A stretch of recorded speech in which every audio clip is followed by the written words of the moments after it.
Law and order గాలి వదిలిపెట్టారు. Police శాఖను నిర్వీర్యం చేశారు. వ్యవస్థలో నిర్లక్ష్యం చూపించారు. రాజకీయ ప్రాధాన్యతకు ఎక్కువ ఇదిచ్చి అణగదొక్కే మార్గం, రాజకీయ నాయకుల్ని ఏ విధంగా నిర్వీర్యం చేయాలన్న ప్రయత్నం చేశారు తప్ప ఎక్కడ డిపార్ట్మెంట్ పనిచేయించిన సందర్భం లేదు. ఇంకో పక్కన మీరు చూస్తే గంజాయి విపరీతంగా రావడం, డ్రగ్స్ రావడం, లా అండ్ ఆర్డర్ పతనావస్థకి వెళ్లిపోయింది. ఈ సందర్భంగా ఇక్కడ ఉండే మెంబర్స్ అందరినీ ఒకటే కోరుతున్నా, ఎక్కడ పోయినా లా అండ్ ఆర్డర్ గురించి మీరు మాట్లాడాలి. ఆడబిడ్డల అత్యాచారం చాలా నీచం, చాలా బాధేస్తుంది. నేను ఒకే మాట చెప్తున్నాను, మర్యాదగా చెప్పాం, పదే చెప్పాం.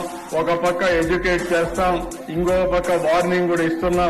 ఎవరైతే ఆడబిడ్డల జోలికి వస్తారో ఖబర్దార్, జాగ్రత్తగా ఉండి ఏం చేయబోతామో చేసి చూపిస్తాం. మొహమాటం మాత్రం లేదు.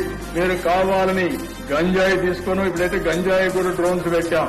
డ్రోన్స్ ద్వారా గంజాయిని ఐడెంటిఫై చేస్తున్నాం. ఎక్కడైతే గంజాయికి మూలాలు ఉన్నాయో, ఎక్కడైతే పండిస్తున్నారో అక్కడి నుంచే, సోర్స్ లో నుంచే దాన్ని కంట్రోల్ చేసే బాధ్యత తీసుకున్నాం.